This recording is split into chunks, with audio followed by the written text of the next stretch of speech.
ka nga malipayon alang sa Ginoo. Nag-ingon ang Biblia, magkalipay ka diha sa Ginoo. Kay siya maghatag sa tinguha sa imong kasing-kasing. Daghan tag tinguha pero nganong dili nato madawat, di nato mabatunan.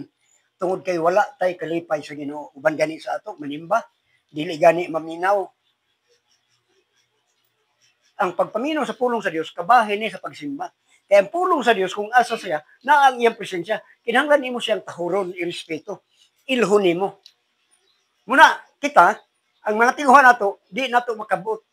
Usahay sa atong kagalingong plano, ang resulta musangko sa mga kagulanan. Musangko sa kasamok. Pero magsunod kita, sumala sa gihanay sa Dios sa atong kinabuhi, nga magkalipay kita diha sa Ginoo. Siya maghatag sa tinguha sa atong kasing-kasing. Sa uban sa ato, di man magkalipay. Sa ganing uban, dilig simba. Bisag ang gato nimo nga manimba kita, dili mo simba. So, magtinguha ka, di mo gid mabatunan ang imong tinguha. Maningkamot ka aron mabatunan nimo imong tinguha. Magsapil ka, mag-struggle ka, usahay mo, sangko ka pa sa problema, ug daghang mga kalisdanan. Pero kung imong ihatag ang panahon sa Ginoo nga malipayon alang kaniya, ihatag niya ang tinguha sa imong kasing-kasing. Ihatag niya. Makalikay ka sa kasamok, proteksyonan ka sa Ginoo, o kung dunay maghuna-huna pag binuang, dili ni siya makahinayon. Ako nga isoon, dunay panahon. Bisan tuod paniwala nga dili padugay akong nahimatagikan sa katulugon. Sa panahon nga mag-adtuan pa ko sa Carmen, mag-Bible study kami dito. Katong tag-iya sa balay nga mong Bible study na ato siya igsuon nga na ay barkada. Kunya sila ang giila dito mga bagis o mga maldito. Dito nag-Bible study ako, giignan ako sa asawa sa tagbalay nga. Pastor, ayaw pag uli.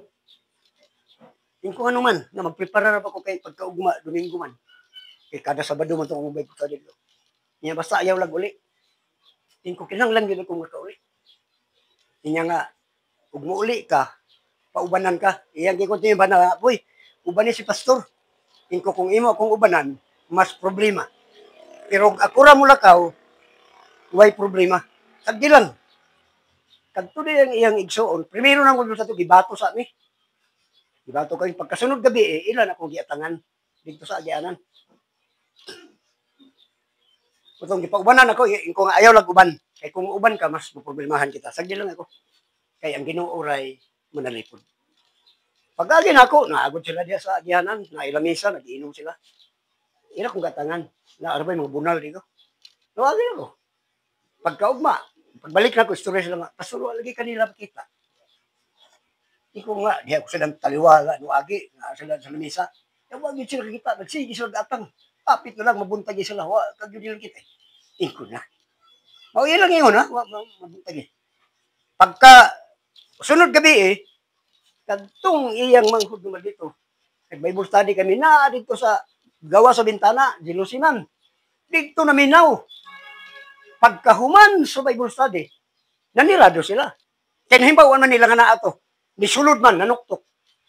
Kunya, dili abrihan. Nagilak man. Kaya gusto laging makig-istorya sa ako.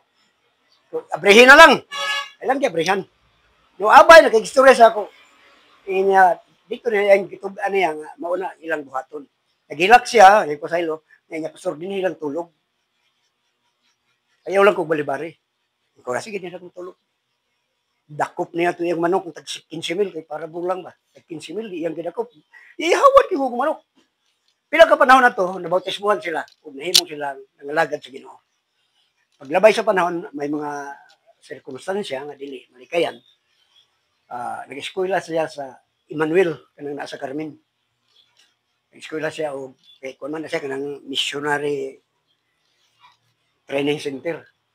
Nag-eskwela siya, hantod nga milabay ang panahon, nakakuha na kong text nga patay na. So, ihatag sa Ginoo ang imong tinguha. Panalikdan kaniya kung ikaw makahimo lang nga malipayon sa pagdalagan. Bisan tuod og Pero may sa ako sa pag-alagad may kalipay ako, wala ko mo surrender. Taliwala nga may panahon sa kagabhion sa akong kinabuhi. Pero nahibalo ko nga usa ka adlaw, musidlak ra ang adlaw.